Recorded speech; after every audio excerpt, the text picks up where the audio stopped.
আকাশবাণী শিলচর আঞ্চলিক সংবাদ পড়ছি পঞ্চতপা চৌধুরী।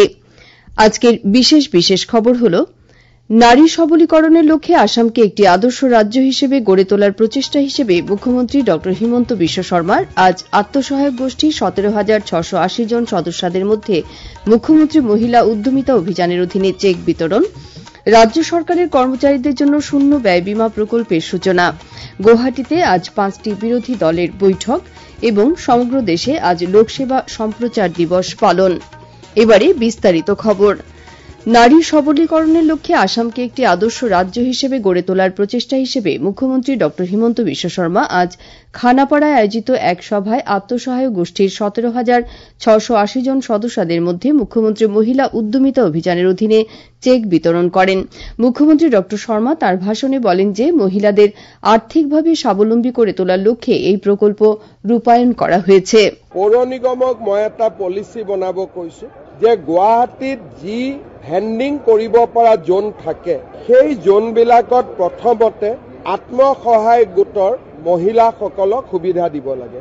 আপোনালোকে যদি মণিপুৰত যায়, মণিপুৰত ইমা মাৰ্কেট এইটো এটা সকলো স্থানতে দেখা পাব মহিলাসকলে এই ধৰণৰ ব্যৱসায়বিলাক কৰে, কিন্তু আমাৰ অসমত বা গুৱাহাটীত তেনেকুৱা এটা পৰিৱেশ নাই। মই পৌৰ নিগমক অনুৰোধ কৰিছো যে নতুন যি ভেন্ডিং জোন সৃষ্টি হয় বা পুৰণা ভেন্ডিং জোনতো যিখিনি সন্দেহযুক্ত লোক আছে তেওঁলোকৰ জাগাত আমি মহিলা আত্মসহায়ক গোটৰ সদস্যসকলক আমি অগ্ৰাধিকাৰ দিব লাগে, যাতে রাজ্য সরকারের কর্মচারীদের জন্য শূন্য ব্যয় বীমা প্রকল্পের সূচনা করা হয়েছে। মুখ্যমন্ত্রী ড হিমন্ত বিশ্ব শর্মা আজ বিকেলে দিশপুরের লোকসেবা ভবনে এই প্রকল্পের সূচনা করেন। এই প্রকল্পের অধীনে গত 1 জানুয়ারি থেকে মৃত কর্মচারীর পরিবারকে অর্থ প্রদান করা হবে। প্রকল্পের অধীনে সর্বাধিক 1 কোটি টাকার ব্যক্তিগত দুর্ঘটনাজনিত বীমা এবং ন্যূনতম 2 কোটি টাকার বিমান দুর্ঘটনাজনিত বীমা প্রদান করা হবে। একইভাবে সর্বাধিক 1 কোটি টাকার সম্পূর্ণ দিব্যাঙ্গ বীমা এবং 80 লক্ষ টাকার চেয়ে কম দৈহিকভাবে অক্ষমদের জন্য বীমা সুবিধা প্রদান করা হবে। এছাড়া এই প্রকল্পের অধীনে ন্যূনতম 10 লক্ষ টাকার মেয়াদী জীবন বীমার সুবিধা প্রদান করা হবে। রাজ্যের ঠিকাভিত্তিক এবং পিএসইউ কর্মচারীদেরও এই প্রকল্পে অন্তর্ভুক্ত করা হবে। জনজাতি গৌরব বর্ষ পক্ষ পালনের সঙ্গে সঙ্গতি রেখে মুখ্যমন্ত্রী ড হিমন্ত বিশ্ব শর্মা আজ সোনাপুরের পাথরকুচিতে নবনির্মিত সোনোয়াল ভবনের উদ্বোধন করেন। সমতল জনজাতি পরিক্রমা বিভাগের অধীনে সোনোয়াল কাছাড়ি স্বশাসিত পরিষদ 7 কোটি 3 লক্ষ টাকা ব্যয় সাপেক্ষে এই ভবনটি নির্মাণ করেছে। এই ভবনটি সোনোয়াল কাছাড়ি সমাজের ভাষা, সাহিত্য, সংস্কৃত সহ সামগ্রিক কল্যাণ সাধনের জন্য ব্যবহৃত হবে। এই ভবনটি জনগোষ্ঠীর লোক তথা ছাত্রছাত্রীদের বিশেষ করে উপকৃত করবে বলে আশা করা হচ্ছে। আজকের অনুষ্ঠানে সমতল জনজাতি মন্ত্রী ডা রনোজ বেগু, সোনোয়াল কাছাড়ি স্বশাসিত পরিষদের মুখ্য কার্যবাহী সদস্য টঙ্কেশ্বর সোনোয়াল সহ পরিষদের অন্যান্য আধিকারিকরা উপস্থিত ছিলেন। রাজ্যের 5টি বিরোধী দল ঐক্যবদ্ধ হয়ে কাজ করতে মত প্রকাশ করেছে। আজ দিশপুরে আসাম বিধানসভার কংগ্রেস বিধায়নী কক্ষে অনুষ্ঠিত এক বৈঠকে 2026 সালের আসাম বিধানসভা নির্বাচনে ক্ষমতাসীন বিজেপি দলকে প্রত্যাহ্বান জানানোর জন্য ঐক্যবদ্ধ বিরোধী মঞ্চ গঠনের সম্ভাবনা সম্পর্কে বিস্তারিতভাবে আলোচনা করা হয়।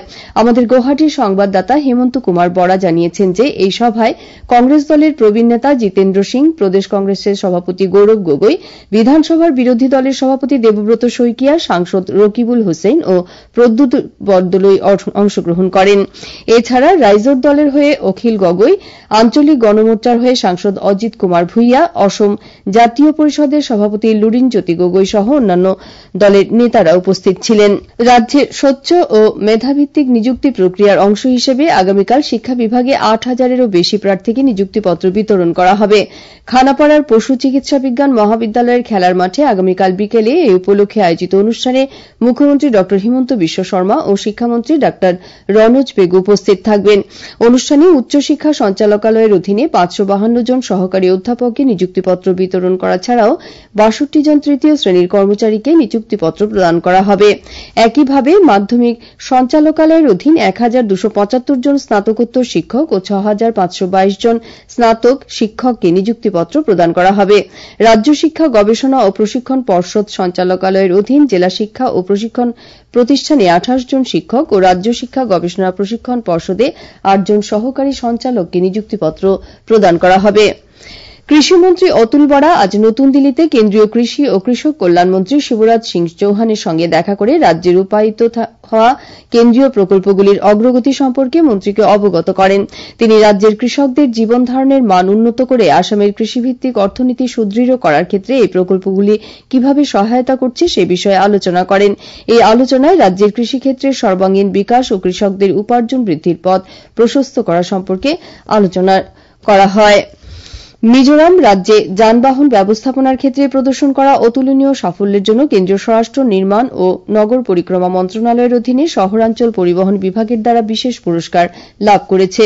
হরিয়ানার গুরুগ্রামে অনুষ্ঠিত অষ্টাদশ আরবান মোবিলিটি ইন্ডিয়া সম্মেলনে মিজোরামকে গতকাল এই পুরস্কারে সম্মানিত করা হয়। মিজোরামের নগর উন্নয়ন ও দারিদ্রতা দূরীকরণ বিভাগের সচিব লাল মালসাউমা পাসোয়া এই পুরস্কার গ্রহণ করেন। এই অনুষ্ঠানে কেন্দ্রীয় নগর পরিক্রমা ও গৃহ নির্মাণ মন্ত্রী মনোহর লাল ও বিভাগের প্রতিমন্ত্রী তখন সাহু উপস্থিত ছিলেন।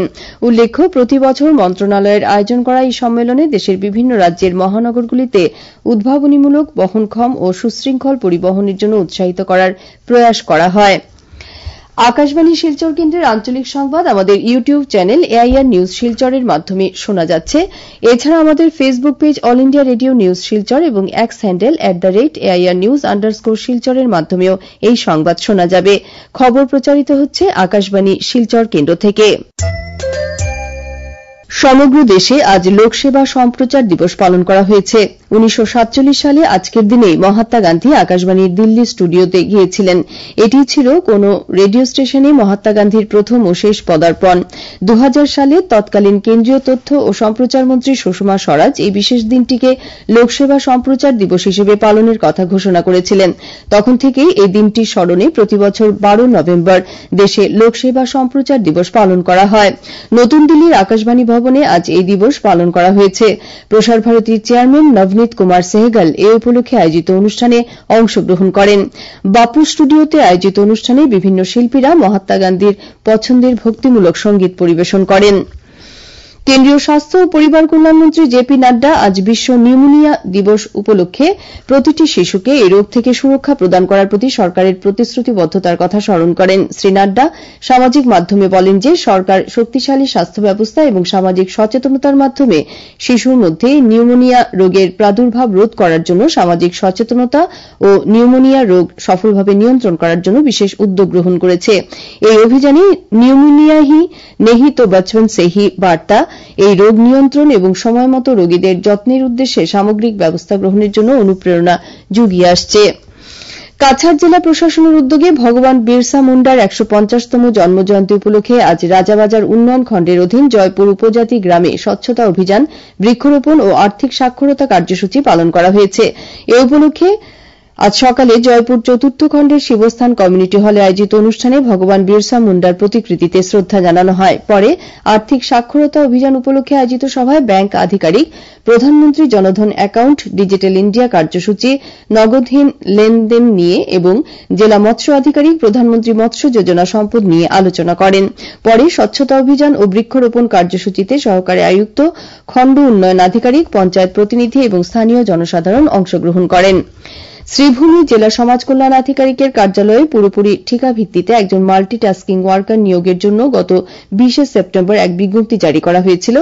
ওই পদে প্রার্থী বাছাই করতে আগামী 27 নভেম্বর সকাল 10টায় শ্রীভূমি জেলা আয়ুক্তের কার্যালয়ের সভাকক্ষে ওয়াক ইন ইন্টারভিউ অনুষ্ঠিত হবে।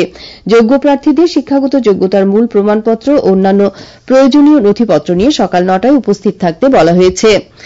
দিল্লির সাম্প্রতিক বোমা বিস্ফোরণ নিয়ে ফেসবুকে বিতর্কিত ও সাম্প্রদায়িক সংবেদনশীল মন্তব্য করার অভিযোগে হাইলাকান্দি জেলার লালা থানার পুলিশ আজ এক যুবককে গ্রেপ্তার করেছে। আমাদের সংবাদদাতা জানিয়েছেন যে গ্রেপ্তার করা যুবক লালা থানার অন্তর্গত রংপুর গ্রামের বাসিন্দা ফরিদ উদ্দিন লস্কর বলে শনাক্ত করা হয়েছে। আসাম পুলিশের সাইবার সেল তার পোস্টটি পর্যবেক্ষণ করে বিষয়টিকে সংবেদনশীল হিসেবে চিহ্নিত করেছে।